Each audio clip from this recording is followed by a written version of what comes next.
veto não é um veto qualquer. Esse veto trata-se de um ataque direto à liberdade de expressão no nosso país.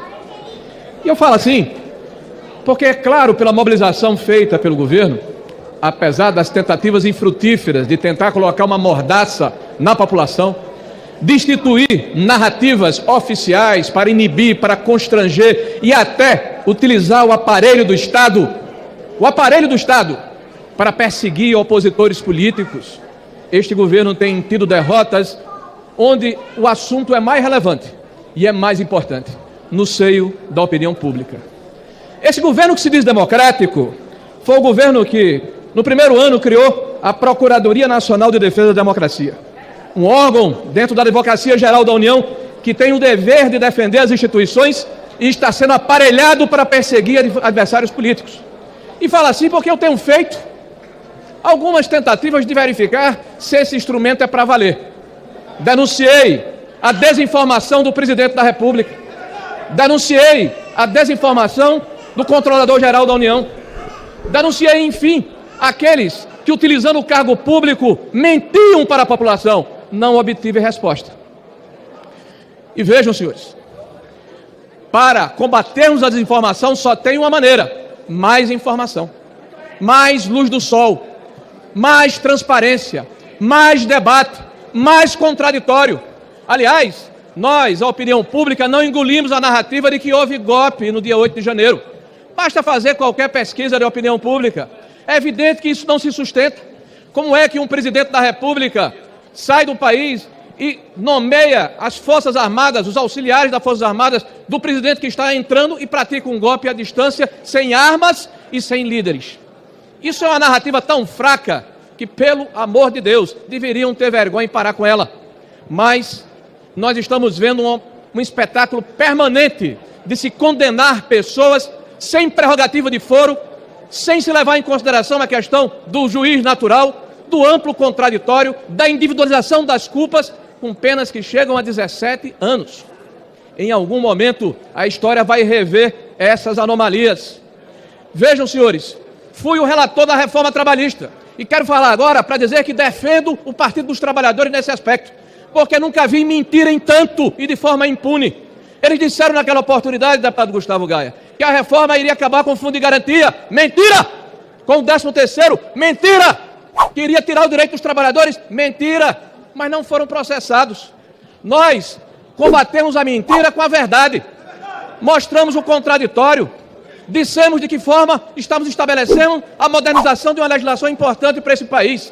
Nós assistimos no debate da presidência da República no segundo turno, o presidente da República atual, Lula, chegar para Bolsonaro e dizer: eu vou acabar com o sigilo de 100 anos, no meu governo ninguém vai ter sigilo. Mentira! O sigilo está instituído até para as visitas da dona Janja lá no Palácio. O governo mente e lá está o pai da mentira. Mas nós não queremos prender o governo porque mente. Nós queremos apenas ter o direito de contraditá-lo. Nós queremos ter o direito de fiscalizá-lo. Nós queremos ter o direito de falar a nossa verdade para que a população faça o seu juízo de valor. Eles não conseguem, através da imprensa orquestrada e dos institutos que estão sendo utilizados para coagir a população, implantar a sua narrativa, porque perderam o monopólio da informação e não estão satisfeitos com isso. Homens de bem deste Congresso, nós temos um dever para com a nossa sociedade: impedir que ela seja cerceada do seu direito de se informar, de interagir, de esse poder. Vamos dizer sim ao veto 46. Em votação na Câmara dos Deputados, as senhoras e os senhores. Porque esse veto é para perseguir quem fala a verdade, não para quem mente. Senão o primeiro preso seria Lula, que voltaria para a cadeia. Lula disse que não indicaria amigos para o Supremo. Lula disse que não teria sigilo sobre seus atos. Lula disse que quem ganha até 5 mil reais não pagaria imposto de renda. Lula disse que o povo voltaria a comer picanha e o que tem é abóbora. Portanto, senhor presidente, se fosse para punir fake news, o primeiro a voltar à cadeia seria Lula. Mas é para perseguir a oposição. A oposição orienta por manter o veto 46 assim. Como orienta a maioria. Como orienta a maioria? Como orienta a minoria?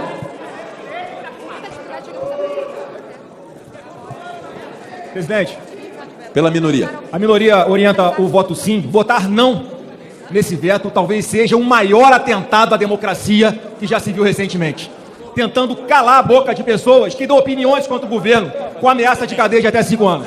Eu chamo a atenção especial aos parlamentares das frentes evangélica, agropecuária e segurança pública. Esse veto também diz respeito a inviabilizar o trabalho das polícias em todo o Brasil, porque diz que o policial não pode trabalhar contra uma manifestação dita pacífica, que o estalar de dedos passa a ser violenta. Se o movimento MST entrar numa fazenda de forma pacífica, a polícia não vai poder fazer nada para prevenir. E depois que eles estiverem lá dentro, ninguém mais tira. Não vamos votar para estabelecer a desordem no nosso Brasil. A minoria orienta o voto sim, e aqueles que estiverem desconfortáveis, peço que não votem nesse veto. Não votem nesse veto. Concedo a palavra ao deputado Felipe Barros pelo tempo de liderança da oposição.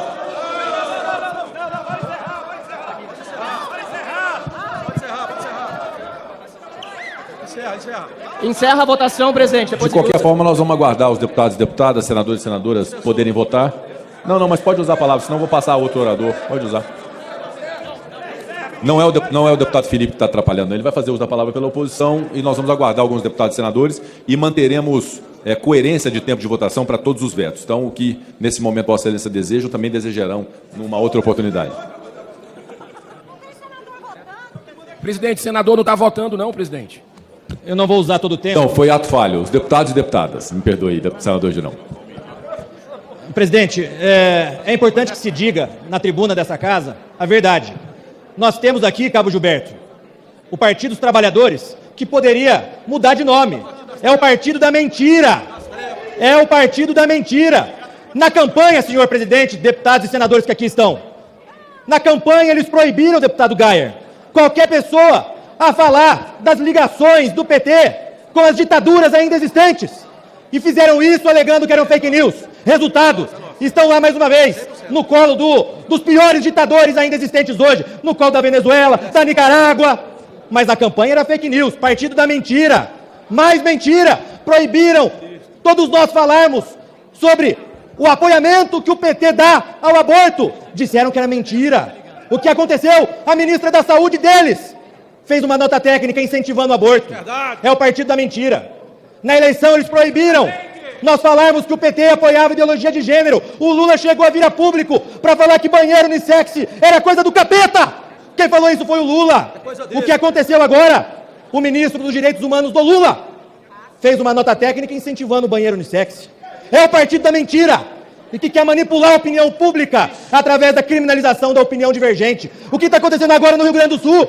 Em vez do governo se preocupar em salvar a vida dos rio-grandenses, senhor presidente, que estão passando pela maior tragédia da história do Rio Grande do Sul e uma das maiores tragédias da história do Brasil, o governo, o Partido da Mentira, se preocupa exclusivamente em punir aquelas pessoas que estão denunciando a ação e omissão criminosa do governo Lula no Rio Grande do Sul. É o Partido da Mentira.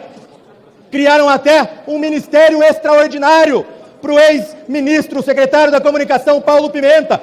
Com qual objetivo? Com qual objetivo? Criminalizar as opiniões divergentes. É uma montanha de mentiras.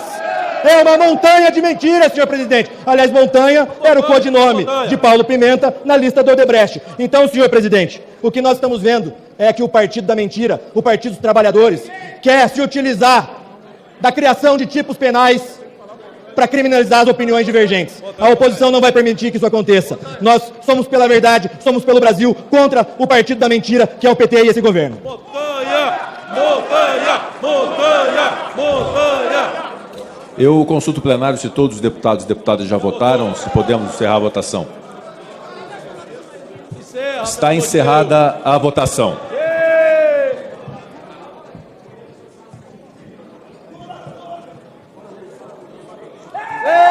Votaram sim 317 deputados, não 139 deputados, 4 abstenções. Mantido na Câmara, o veto deixa de ser submetido ao Senado Será feita comunicação ao senhor presidente da República.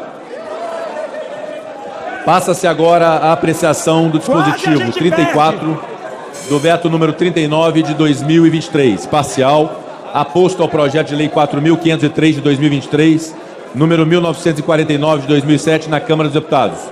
Para encaminhar a votação, conceda a palavra ao deputado Cabo Gilberto Silva. Deputado Cabo Gilberto Silva tem a palavra para encaminhar.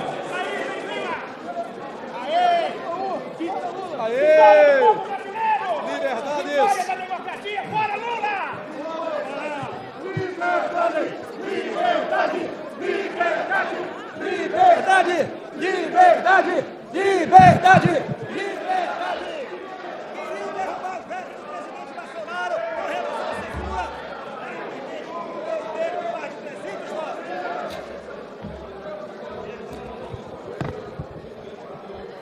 Guardem o fôlego, precisamos de mais. Já, já, pessoal. Senhores parlamentares, esse veto é muito importante, que todos nós precisamos derrubar esse veto sobre a lei orgânica da Polícia Civil. Senhor presidente e demais parlamentares, eu quero alertar a todos que o presidente, ele vetou a lei orgânica dos policiais civis, dos policiais e bombeiros militares, e daí o veto que será discutido agora é da lei orgânica da Polícia Civil. Senhor presidente, caros colegas parlamentares, enquanto votam os senadores da República, eu quero agradecer aqui aos deputados federais que derrubaram esse veto do presidente Lula. E o que diz esse veto do presidente Lula à sociedade brasileira? O veto do presidente Lula diz à sociedade brasileira que o PT, na verdade, deputado Flávio Bolsonaro, quer colocar dinheiro público para promover invasão ou ocupação de propriedades rurais privadas. Quando Lula veta um dispositivo da LDO que estava proibindo esse tipo de financiamento, o que o Lula está dizendo, povo brasileiro? Ele está dizendo: eu quero poder botar o dinheiro de quem paga imposto para financiar invasão de terras. O que mais Lula diz ao vetar esse dispositivo? Ele diz: eu quero botar o dinheiro público em ações tendentes a influenciar crianças e adolescentes da creche ao ensino médio a terem opções sexuais diferentes do sexo biológico. É isso que o Lula diz, acho que é nisso que temos que nos concentrar. Na verdade, pouco importa a opção, a orientação, como quer que se chame, sexual, que uma pessoa venha a ter. O que realmente importa é que o Estado não deve se meter, botar dinheiro público, dinheiro do pagador de impostos, para esse tipo de expediente é debochar do cidadão brasileiro que já se ressente de não ter uma educação suficiente para os seus filhos no que diz respeito a português, a matemática, a biologia, a química, a história, a geografia. Nós estamos cada ano mais descendo degraus nos rankings que mostram a qualidade da nossa educação, que é muito ruim. E o PT o que quer? Piorá-la.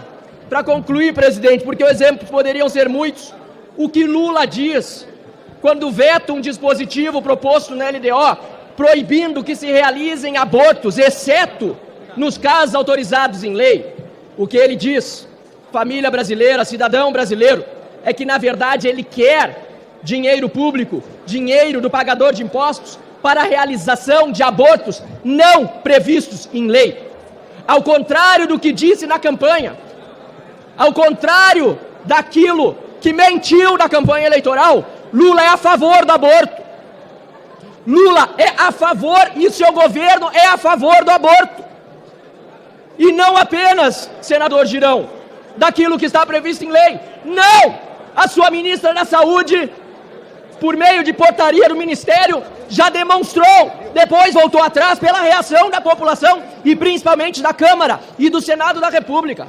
Agora, Alexandre de Moraes, no Supremo Tribunal Federal, mais uma vez diz respeito ao Congresso Nacional, e dá sinal verde para aborto ilegal, para o assassinato de bebês. Como é que tá nós aqui? É hora, e que bom que hoje é um dia de vitórias nesse Congresso Nacional, de nos levantarmos contra isso e dizermos: Lula, não! Lula, você não vai fazer valer as suas vontades ilegais. Lula, o dinheiro público é para ser usado para aquilo que está na Constituição e para os direitos básicos da Constituição, não para financiar invasão de terra, não para financiar na educação o que não diz respeito ao ensino das nossas crianças, não para financiar aborto ilegal. Por isso, para concluir, presidente, apenas peço a tolerância dos 30... Por isso, presidente, clamo aqui aos senadores da República, 70 já votaram dos 81, que possam todos levantar-se contra este governo que quer usar o dinheiro da população contra a própria cidadania. Derrubemos o veto 0124. 23 senadores, não 47 senadores, rejeitados no Senado. Os dispositivos vão à promulgação. Passa-se agora a apreciação dos dispositivos 1 e 2 do veto número 8 de 2024, parcial, aposto ao projeto de lei 2.253 de 2022, número 583 de 2011, na Câmara dos Deputados. Para encaminhar a votação, concedo a palavra ao deputado Kim Kataguiri.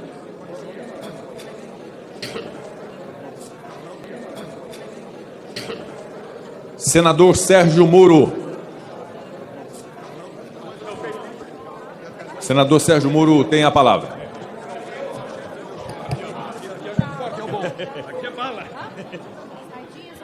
Senhor presidente, colegas parlamentares, esse é o veto mais fácil de ser votado hoje para ser derrubado. O governo Lula cometeu um grande erro ao vetar um projeto de lei que aprimora a nossa segurança pública. Não é verdade que esse projeto é populista. O que existe é uma reflexão, fizemos inclusive audiência pública no Senado Federal, convidamos secretários de segurança pública do Brasil, conversamos com especialistas. Os presos do semiaberto hoje saem 4 ou 5 vezes ao ano, nos feriados, muitos deles não voltam, o que traz uma série de dificuldades à polícia que tem que ir buscá-los, comprometendo o trabalho normal de vigilância e proteção do cidadão. E o que é pior, parte desses presos liberados cometem novos crimes, como foi o caso divulgado amplamente ali em janeiro do sargento Dias, também numa cozinheira de um hotel ali na cidade de Campinas, assassinados por presos que haviam sido colocados em liberdades na saída temporária. Fizemos um ajuste no texto do Senado, e a Câmara também foi extremamente cuidadosa para manter para os presos do semiaberto a saída para atividade de educação, para atividade de trabalho. Essas sim, atividades ressocializantes. Essas estão mantidas. Embora colocamos também ali, isso foi importante, resultado de uma emenda da minha autoria, que em qualquer circunstância, para qualquer motivo de saída, não seriam liberados aqueles condenados por crimes hediondos ou praticados com violência contra a pessoa, a fim de preservar as vítimas, as sociedades. O que a gente tem visto no Brasil, infelizmente, é uma escalada da criminalidade, pela falta de uma política robusta de segurança pública. Não existe uma política de segurança pública nesse governo, a gente não tem visto. E quando o Congresso toma a iniciativa de fazer algo positivo, não que resolva a segurança pública, longe disso, mas é um passo importante na direção certa, vem o governo Lula e veta essa medida. Se diz lá, para tentar gerar um argumento, como diz ad terrorem, aterrorizar as pessoas, que o fim das saídas temporárias dos feriados iria gerar rebeliões nos presídios. Não é verdade, porque permanecem incentivos para a população carcerária ter bom comportamento. A progressão de regime de cumprimento de pena depende disso. As saídas para atividade de educação, as saídas para atividade de trabalho ainda dependem de bom comportamento. Então é falsa a afirmação de que o fim das saidinhas estimularia rebeliões. E ainda que assim fosse, não podemos ficar refém da população carcerária. Temos sim que cuidar dos seus direitos, tratá-los com respeito, acreditar na ressocialização, que é a possibilidade inerente de cada ser humano de se redimir, mas isso não significa colocar em risco a segurança das pessoas, colocar em risco a segurança da sociedade. Eu quero aqui aproveitar esse momento para parabenizar todos os envolvidos nesse projeto. Eu sei que foi um esforço grande aqui da Câmara dos Deputados. Tomo a liberdade aqui de nominar o deputado Derrite, o deputado Sanderson, que se dedicaram bastante a esse projeto. Peço escusas aqui para não ser exaustivo. Lá no Senado Federal, o senador Flávio Bolsonaro, que foi o relator, o senador Rodrigo Pacheco teve a sensibilidade de pautar esse projeto. Como eu disse, esse projeto é o mais fácil de ser derrubado, porque esse veto do presidente da República é um veto que, no fundo, esse veto acaba beneficiando apenas os criminosos. Sim, a ressocialização, a possibilidade de redenção de cada ser humano, de cada preso, mas sem colocar em risco desnecessariamente a família, as vítimas e a sociedade brasileira. Por isso, peço a derrubada do veto do presidente Lula ao projeto que acaba com o fim dos presos nos feriados. Obrigado, presidente. Para encaminhar contrariamente, o deputado Chico Alencar. Incorporando também o tempo de liderança, presidente. Eu vejo manifestações de viés eufórico, às vezes histérico, mas às quais talvez falte um pouco o elemento histórico. É óbvio que o Congresso brasileiro, e essa tarde e noite comprova isso, é majoritariamente conservador. Veio das urnas, um processo eleitoral que ainda carece de mais transparência, de mais democracia, da chamada paridade de armas na disputa eleitoral. Quem tem poucos recursos, e os recursos são distribuídos pelos partidos através de critérios nem sempre muito democráticos, tem menos chances de estar aqui. Mas reconhecemos que os conservadores têm maioria. O problema é esse conservadorismo acabar sendo hegemonizado pela irracionalidade e pela visão extremista do mundo. Então, faz-se um escarcéu em relação ao governo Lula como se ele fosse um governo completamente desligado da pauta social, dos programas públicos de atendimento aos desvalidos, de descompromisso com a própria história admirável do presidente Lula. E quem fala aqui não é daqueles que deifica nenhum líder político. O pessoal é da base de sustentação do governo, mas tem autonomia para criticar. Por exemplo, estamos cobrando que o governo reabra negociações com os docentes dos institutos federais e das universidades e com os técnicos administrativos das instituições federais de educação. Agora, vamos chegar no caso específico aqui. Reconheçamos o veto à proibição das saídas temporárias foi um veto parcial. Em segundo lugar, as saídas temporárias que foram permitidas só para efeitos de trabalho ou estudo, elas não têm razão constitucional da sensibilidade humana, do ideal da cristandade. Para qual voto? Se votou a favor ou contrário? Não, voto não. Perfeito. Registrado o voto não da deputada. Presidente. Com a palavra o deputado Kim Kataguiri. Obrigado, senhor presidente, senhores deputados, senhores senadores. Veja só, quando você analisa a justificativa legal, formal, que o governo Lula e o ministro Lewandowski deram para vetar o fim da saidinha, eles colocam que o fim da saidinha seria inconstitucional, porque a Constituição prevê o dever do Estado de proteger a família e que, por isso, nós estaríamos privando o criminoso condenado a poder visitar a sua família. Veja só o triplo carpado jurídico que foi colocado ali pelo ministro para justificar essa suposta inconstitucionalidade do fim da saidinha. Ou seja, porque a Constituição protege a família, preso precisa ter direito à saidinha. Assim, é um raciocínio tão tortuoso para defender a criminalidade. E a saidinha não é só ruim por causa do criminoso que sai, volta a cometer crimes e nunca mais volta. Ela é ruim também por causa do criminoso que volta para o presídio e traz arma, traz droga, traz celular para o chefe de facção criminosa, cumpre ordens dos chefes de facção criminosa que estão dentro dos presídios.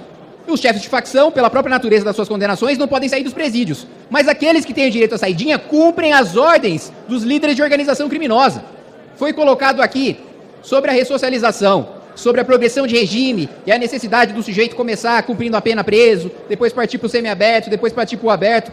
Veja, eu não discordo de que seja necessária a ressocialização. Agora, eu defendo que a ressocialização seja feita dentro do presídio, que não tenha progressão de regime, que 100% da pena seja cumprida dentro da cadeia e que o preso seja ressocializado por meio do trabalho, que já está previsto na nossa legislação, mas que nunca é implementado pelo Poder Executivo.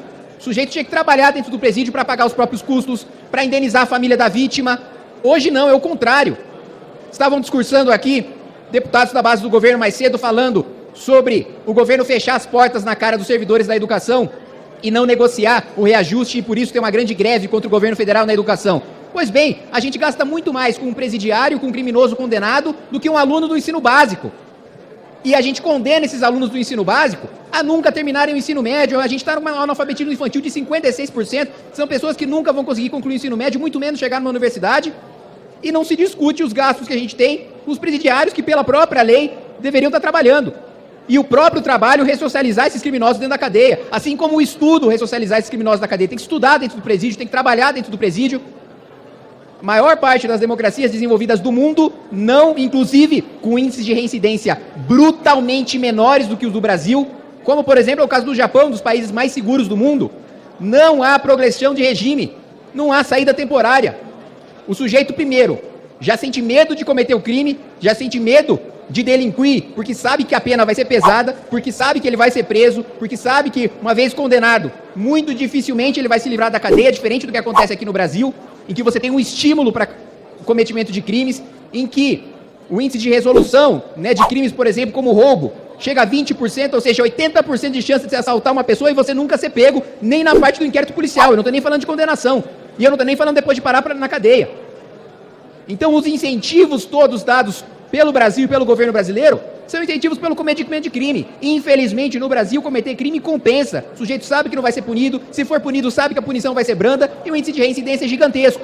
Em outros países com a punição mais dura, mais rigorosa, você não tem rebelião nos presídios, o índice de reincidência é muito menor, porque esse é outro dos argumentos utilizados pelo ministro Lewandowski e pelo governo Lula. Ah, não, mas acabar com a saidinha vai gerar rebelião nos presídios. A gente não vai mais poder controlar os presídios brasileiros. O governo já não controla os presídios brasileiros hoje. Quem controla são as facções criminosas, que inclusive tem representantes sendo recebidos, como nós vimos no ano passado, no Ministério dos Direitos Humanos, no Ministério da Justiça e Segurança Pública. É isso que nós vemos acontecendo nesse governo e é por isso que, com votos dos deputados e senadores, nós vamos derrotar o governo Lula agora na saidinha. Obrigado, presidente. Com a palavra o autor do projeto, o deputado Pedro Paulo. Presidente, obrigado pela oportunidade de me dar a palavra aqui. Eu queria falar para as senhoras deputadas. Saiu agora. Após cortar verba da educação, Lula comenta sobre meta de alfabetizar a 80% dos alunos. É nobre, mas é pouco. O presidente Luiz Inácio Lula da Silva afirmou nesta terça-feira, dia 28, que a meta do governo federal é de alfabetizar 80% das crianças no segundo ano do ensino fundamental até 2030. O chefe do executivo defendeu que o país deve alcançar 100%. Estamos propondo que até 2030 cheguemos pelo menos a 80%. É uma meta nobre, mas é pequena, porque temos que chegar a 100%.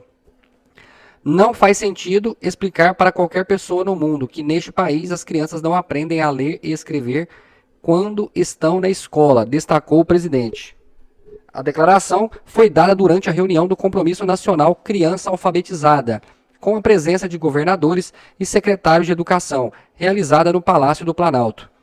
O ministro da Educação, Camilo Santana, chamou a nova meta de factível. Podemos alcançar essa meta até antes. Vai depender do esforço dos entes federais para essa política. Não tenho dúvida de que é factível chegar a 2030 com 80% das crianças alfabetizadas. É uma grande política para o país dar um salto, afirmou. Questionado por jornalistas sobre mudanças para lidar com os problemas enfrentados no Rio Grande do Sul, o ministro disse estar acompanhando a situação e ressaltou que a meta precisa ser atingida até 2030. Dados da alfabetização. O governo federal divulgou os primeiros resultados do novo indicador de alfabetização. Os dados mostram que a taxa de alfabetização chegou a 56% dos estudantes no segundo ano do ensino fundamental, um patamar superior ao nível pré-pandemia de Covid-19.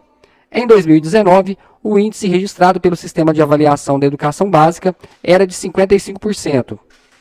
Já em 2021, durante a emergência em saúde, o percentual caiu para 36%.